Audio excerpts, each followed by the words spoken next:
दोस्तों नमस्कार। मैं सुबोध कुमार। आप देख रहे हैं खबर नेशनल टाइम्स।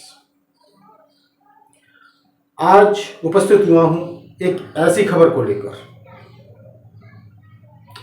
जो आपने किसी मुख्य धारा के मीडिया में नहीं देखी होगी और ना ही सुनी होगी और ना ही किसी वेबसाइट पर पढ़ी होगी। जी हाँ दोस्तों, मैं बात कर रहा हूं उस राजनीतिक खबर की जिसने सत्ता के गलियारे में राजनीतिक हड़कंप मचा रखा है। आज मैं इस खबर के अंदर, इस जानकारी के अंदर ऐसे वीडियो का जिक्र करने जा रहा हूं जिसने राजनीतिक गलियारों में सियासी हड़कंप मचा दिया। जी हाँ दोस्तों, मैं कर रहा हूं अरविंद केजरीवाल की उस खबर को लेकर जो शराब नीति से संबंधित केस था और अरविंद केजरीवाल पर भ्रष्टाचार के आरोप लगे थे और उन्हीं आरोपों के तहत उन्हें जेल भेजा गया। लंबे अरसे तक वो जेल में भी रहे, लेकिन अब यही फैसला दिल्ली के कोर्ट में गया और कोर्ट ने इस फैसले पर सीबीआई को सीधी फटकार भी लगाई, आरोपों से इनकार कर दिया। कोर्ट ने कहा कि आप जो आरोप लगा रहे हैं उनका कोई पुख्ता ठोस सबूत नहीं है। लेकिन दोस्तों, जैसे ही अरविंद केजरीवाल बाहर आते हैं, ये फैसला आता है, उसके बाद वो बाहर आते हैं तो उनकी आंखों में आंसू होते हैं।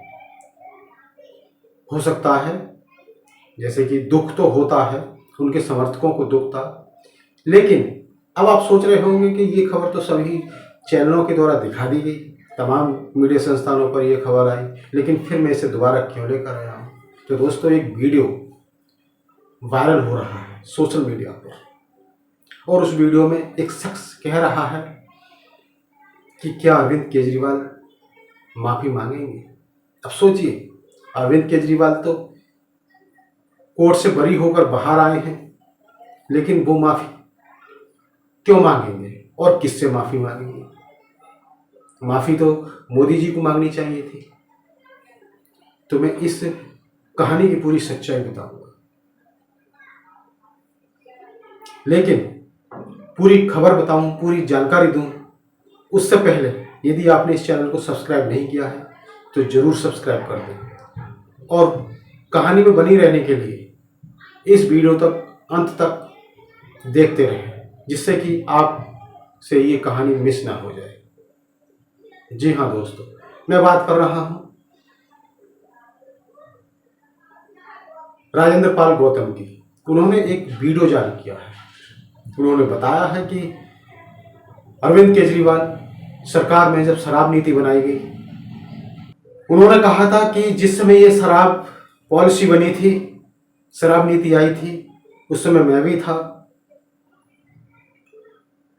और उसके बाद एक षड्यंत्र के तहत अरविंद केजरीवाल पर भ्रष्टाचार होने का आरोप लगा था और वो जेल चले गए थे, उन्हें जेल भेज दिया गया। काफ़ी लंबे अरसे तक वो जेल में रहे थे, लेकिन जब ये फैसला कोर्ट के द्वारा सुनाया गया, कोर्ट के सामने गया और कोर्ट ने साफ कहा कि जो आरोप लगाए गए हैं सीबीआई के द्वारा, उन आरोपों को कोई पुख्ता सबूत नहीं है। लेकिन अरविंद केजरीवाल रोने लगे और राजेंद्र पाल गौतम जी ने कहा कि वो एक आईआरएस ऑफिसर रहे हैं, लेकिन इस तरह से रोने लगे। एक रोने का दौर चल रहा है। दोस्तों, आपको बता दें कि ये अरविंद केजरीवाल ही नहीं, इससे पहले अगर मोदी की बात की जाए तो मोदी जी ने भी इसी तरह रोने की एक्टिंग की थी। उन्होंने रोए थे, वो विधानसभा में एक सभा में बोल रहे थे तो रोने लगे थे। लेकिन उसी तरह आज अरविंद केजरीवाल भी रो रहे हैं, लेकिन मेरे कहने का मतलब ये नहीं है कि वो एक नाटक कर रहे हैं। जी हाँ दोस्तों, उसके बाद राजेंद्र पाल गौतम ने बताया था कि मुझे भी दुख है कि वो रो रहे थे, लेकिन क्या वो माफ़ी मांगेंगे। लेकिन अब इस कहानी में ट्विस्ट ये है कि राजेंद्र पाल गौतम ने ये क्यों कहा कि वो माफ़ी मांगेंगे। आखिर माफ़ी मांगेंगे तो किससे मांगेंगे? तो ये जानने के लिए हम चलते हैं उस दौर में जब देश के अंदर यूपीए की सरकार थी और अन्ना हजारे का आंदोलन चल रहा था। उस आंदोलन में अरविंद केजरीवाल भी सम्मिलित थे। लेकिन उससे पहले मैं ये भी बताऊंगा कि राजेंद्र पाल गौतम ने ये भी बताया था कि जिस तरह से मोदी सरकार के द्वारा अरविंद केजरीवाल को बदनाम किया गया है, लेकिन उससे पहले यूपीए सरकार को भी बदनाम किया गया था। उसी तरह जिस तरह से अभी शराब नीति को लेकर अरविंद केजरीवाल को बदनाम किया गया है, उस यूपीए सरकार को बदनाम किया गया था। उन्होंने बताया कि जो सूचना का अधिकार लेकर आई थी, क्या आज सूचना का अधिकार है? उसे लगभग कमजोर कर दिया गया है। उस सरकार को बदनाम किया गया था जो जड़ और जंगल जमीन का अधिकार लेकर आई थी, लेकिन आज क्या उसी कानून को कमजोर कर दिया गया है। उस यूपीए सरकार को बदनाम किया गया था जो मनरेगा 100 दिन की मजदूरी गारंटी योजना मनरेगा को लेकर आई थी, लेकिन उसको बदनाम किया गया था षड्यंत्र के तहत। तो दोस्तों, आपको बता दें कि उस समय दिल्ली के अंदर कांग्रेस को बदनाम करने के लिए एक आंदोलन छेड़ा गया था जिसका नाम था अन्ना हजारे आंदोलन। मैं भी अन्ना हजारे, इस तरह से टोपी पहनकर वो आंदोलन किया गया था। लेकिन उस आंदोलन में अरविंद केजरीवाल भी सम्मिलित थे। वहीं राजेंद्र पाल गौतम ने यह भी बताया कि कांग्रेस को भी बदनाम किया गया 2G स्पेक्ट्रम घोटाले को लेकर, फर्जी घोटाले जैसे बताए गए थे। लेकिन जैसे ही बीजेपी सरकार आई थी, उसके बाद क्या हुआ, यह भी फैसला उसी तरह कोर्ट में गया और वहां से भी ये क्लीन चिट मिल गई इस फैसले में। तो उस समय भी बदनाम करने का काम किया गया था और अन्ना हजारे आंदोलन के बाद ही बीजेपी सत्ता में आई थी। तो वो सवाल पूछ रहे हैं अरविंद केजरीवाल से कि आप बताइए, इस सरकार को लेकर आने वाला कौन था? आप ही सरकार को लेकर आए थे, आप ही ने बीजेपी को मजबूत किया था। लेकिन देखिए आज वही बीजेपी किस तरह से आपको बदनाम करके आपको जेल भेज दिया गया था, उसी बीजेपी सरकार के द्वारा, उसी मोदी सरकार के द्वारा। दोस्तों, कहते हैं कि देश को रोने वाले नेता मिले हैं। उससे पहले एक नेता रोया था देश का जिसका नाम मोदी, जो कि हमारे मौजूदा पीएम, और उसके बाद अरविंद केजरीवाल। लेकिन बाजीगर कौन? इसमें बाजी किसने जीती? बाजी जीतने वाला कौन निकला? आपने देखा होगा कि अन्ना हजारे आंदोलन अरविंद केजरीवाल ने मिलकर कांग्रेस को षड्यंत्र के तहत खत्म करने की योजना बनाई थी। इससे क्या है, बीजेपी सत्ता में आई, मोदी पीएम बने थे। लेकिन आज उसी पीएम, उसी मोदी सरकार के द्वारा अरविंद केजरीवाल को जेल भेजा गया। जिसने सहारा दिया था, जो सत्ता में लेकर आए थे, उसी को चुप करा दिया। झूठी कार्रवाई के तहत। तो इसमें बाजी किसने जीती, आप समझ रहे होंगे असली बाजीगर कौन होगा। तो यही जिक्र किया था वीडियो के अंदर। और उसके बाद उन्होंने ये भी सवाल उठाए थे, क्योंकि आज अरविंद केजरीवाल जब ये खबर आई थी तो इसमें रो रहे थे, लेकिन उन्होंने ये भी सवाल उठाए थे कि आपने कितने लोगों को राज्यसभा भेजा? आप जो शोषित समाज है, दलित समाज है, उसका वोट ले लेते हो, लेकिन क्या उसकी ज़रूरतों को समझते हो? क्या उन्हें सत्ता में भागीदारी देते हो? आपने कई लोगों को, कम से कम 14 लोगों को राज्यसभा भेज दिया, लेकिन उन 14 लोगों में कितने दलितों को अपने राज्यसभा भेजा? ये भी सवाल उठाया था राजेंद्र पाल गौतम ने। तो जिस तरह से आपने षड्यंत्र रचा था अन्ना हजारे के साथ मिलकर, उन्होंने ये कहा था क्या आज अरविंद केजरीवाल माफ़ी मांगेंगे उन लोगों से? क्या कांग्रेस के लोगों से माफी मांगेंगे, उन लोगों से जिन लोगों पर आपने झूठे आरोप लगाए थे, जिन लोगों को आपने चोर कहा था, चाहे वो मायावती हो, चाहे इंडिया गठबंधन के कदावर नेता हो, चाहे सोनिया गांधी हो, चाहे अखिलेश यादव हो, लालू प्रसाद यादव हो, आपने सभी लोगों को चोर कहा था, चोरी घोटाला करने का आरोप लगाया था। लेकिन देखा आपने, आज वही आरोप आप पर भी लग रहे हैं और आपकी सरकार को भी खत्म कर दिया गया है। तो यही सवाल है, अंत तक ये भी हमारे तरफ से भी यही सवाल है, क्या अरविंद केजरीवाल उन लोगों से माफी मांगेंगे? और जिनका वोट लेते हैं, जिन दलितों का वोट लेते हैं, बहुजनों का वोट लेते हैं, शोषितों का वोट लेते हैं, लेकिन जब राज्यसभा भेजने की बारी आती है तो अपनी जो कलीग लोग हैं, अपने आसपास के लोग हैं, या फिर जो जनरल कास्ट के लोग हैं, उनको राज्यसभा भेजने का काम करते हैं। क्या आपने किसी दलित को राज्यसभा भेजा? तो यही सवाल अंत तक बना रहेगा। दोस्तों, सवाल है आप लोगों से, जो इस वीडियो को सुन रहे हैं, उन दर्शकों से मेरा सवाल है, क्या अरविंद केजरीवाल रो रहे थे, केस झूठा था, क्या अरविंद मोदी सरकार ने सही किया था?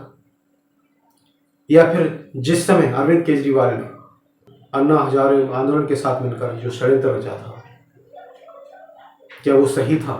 क्या अरविंद केजरीवाल को लोगों से माफी मांगनी चाहिए? या फिर क्या अरविंद केजरीवाल सिर्फ दलितों का वोट लेते हैं? क्या उनका ख्याल भी रखते हैं? उन्हें सत्ता में भागीदारी देने का भी काम करते हैं? नहीं। आपकी क्या राय है इस वीडियो पर? हमें कमेंट में जरूर बताइए।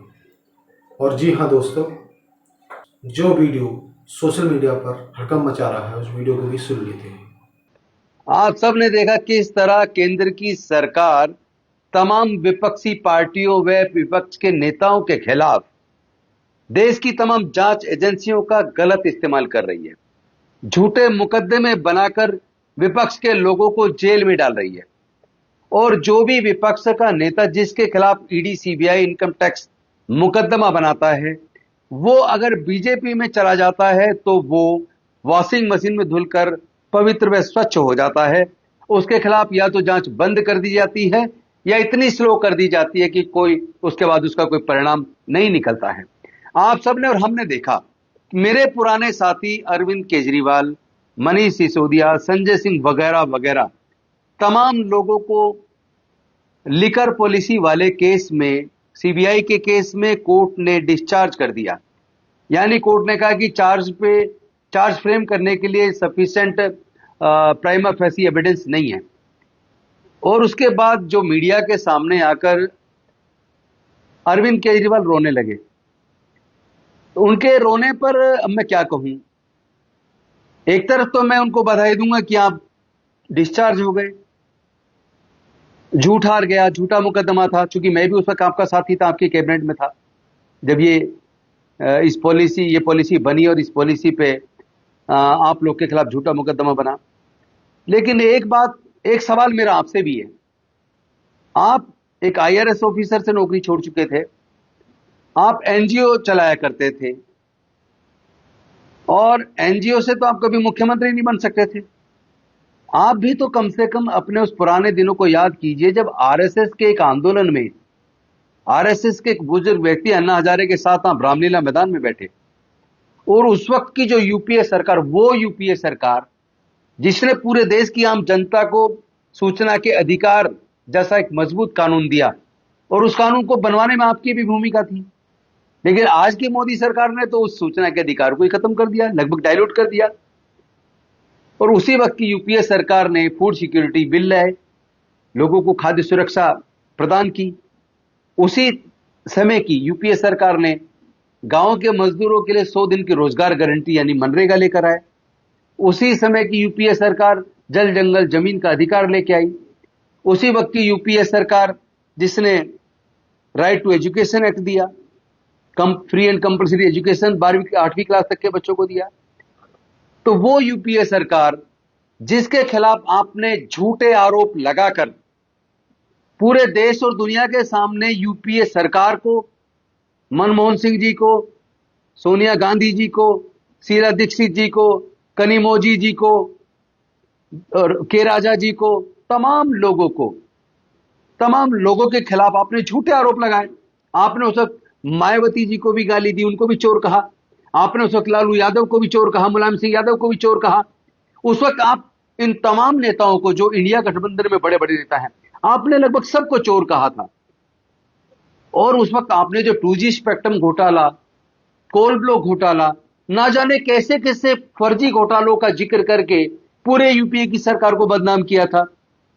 और उसके खिलाफ देखो, एक वो सरकार थी, उसी सरकार के दौरान आपके लोग राजपथ, राष्ट्रपति भवन के सामने तक, नॉर्थ और साउथ ब्लॉक तक आप लोगों ने प्रदर्शन किया। क्या आज की सरकार के टाइम पर आप प्रदर्शन कर सकते हैं? अरे आप राजपथ तो छोड़िए, क्या आपको आज की सरकार क्या यहां प्रदर्शन करने देगी वोट क्लब पे? आज तो जंतर मंतर पे भी आसानी से प्रदर्शन नहीं करने देते। तो क्या आप रो रहे थे, मुझे दुख हो रहा था, क्योंकि मैं भी आपका साथी रहा हूं। लेकिन एक सवाल मैं आपसे करना चाहता हूं। आपको गलत फंसाया, झूठा फंसाया, जैसा आपने बताया, और आपको डिस्चार्ज कोर्ट ने किया, तो आप रो पड़े, चूंकि आपकी सरकार को भी गिरा दी, खत्म कर दिया। राजनीतिक रूप से आपको खत्म करने की साजिश रची गई बीजेपी के द्वारा। लेकिन आप ये बताइए ना, आपने भी तो यूपीए को खत्म करके बीजेपी को कामयाब बनाने की साजिश रची थी। आप और अन्ना हजारे तो आरएसएस के साथ साजिश में शामिल थे। क्या आज आप माफी मांगेंगे? क्योंकि जो आपने प्रचार किया था, काला धन वापस लाएंगे, लोकपाल लाएंगे, ये सब भ्रष्टाचारी, सब चोर हैं, आपने तो चीख चीख के कहा था सब चोर हैं। क्या हुआ 2G स्पेक्ट्रम घोटाले का? उसी सीबीआई ने मोदी जी की सरकार के दौरान जांच करने के बाद क्लोजर रिपोर्ट लगा के कोर्ट को कहा कि कोई घोटाला नहीं हुआ। कोल ब्लॉक घोटाले में कोर्ट ने उनको सबको बरी कर दिया और कह दिया कि कोई घोटाला नहीं हुआ। तो भाई आप बताओ ना, आपने क्यों झूठा फंसाया था? आपने क्यों यूपीए सरकार को बदनाम किया था? और आप ये भी खुलासा कीजिए, आप अनजाने में फंसे थे या आरएसएस के साथ मिलकर यह षड्यंत्र आपने किया था? क्या आप इस पे एक शब्द भी बोलेंगे? क्या आपके मन में न्याय की भावना है? क्या आप एससी, एसटी, ओबीसी माइनॉरिटी को, विशेष रूप से दलित और मुसलमानों को केवल वोट बैंक नहीं मानते? क्या आपने उनके साथ धोखा नहीं किया? क्या आपने उनकी वोट तो पाई, लेकिन बदले में कभी उनको कुछ दिया? आपके अपने पार्टी के नेता, एक निगम पार्षद, उनके खिलाफ झूठा मुकदमा बना के जेल में डाल दिया और आपने कहा उसको डबल सजा दो। आप तो उसके साथ खड़े नहीं हुए। याद है ना उसका नाम? क्या नाम है? सोनू, बताइए उसका नाम। याद कीजिए। मुस्तफाबाद से ताहिर हुसैन, एक ईमानदार शरीफ निगम पार्षद थे हमारी पार्टी के। उस वक्त चूंकि मैं आम आदमी पार्टी में, तो इसलिए हमारी पार्टी बोल रहा हूं। लेकिन जब मैंने आपका धीरे धीरे रूप देखा, आप तो जातिवादी हैं। अब तक आपने 14 लोगों को राज्यसभा भेजा है, एक शेड्यूल्ड कास्ट नहीं भेजा, एक मुस्लिम नहीं भेजा, एक ओबीसी नहीं भेजा। दूसरों को जब आप बदनाम करें, दूसरे पे झूठे केस का प्रचार करें, तब कुछ नहीं। आप में और मोदी जी में फर्क क्या है? मोदी जी ने भी झूठे केस बनाए, बदनाम किया आपको, हम सबको बदनाम किया। लेकिन ध्यान रखिए, गलत बात गलत होती है, झूठ झूठ होता है और सच सच रहता है। जब आप लोग षड्यंत्र में शामिल थे, और उन्हीं लोगों ने जिनके साथ आप षड्यंत्र में शामिल थे, जब उन्होंने आपके खिलाफ षड्यंत्र किया, आपको झूठे केस में जेल में डाला, तो आपको दर्द हुआ ना? सोचिए, आपने तो यूपीए सरकार के केंद्रीय मंत्रियों को जेल में भिजवाया झूठे केस में, उनको बदनाम किया। उनको कितना दर्द हुआ होगा? आपने भी तो उनकी राजनीति को खत्म करने की कोशिश की। लेकिन सच सामने आता है, जमीन के सीने को चीर कर सच सामने आता है। आखिर सच सामने आ रहा है, तो कम से कम अब तो आप माफी मांग लीजिए, गलती मान लीजिए अपनी, अब तो सुधार कीजिए। तो फिर आएंगे। तो सुना आपने वीडियो, फिर आएंगे एक नई और बड़ी खबर के साथ। तब तक दे दीजिए हमें इजाज़त। धन्यवाद, नमस्कार।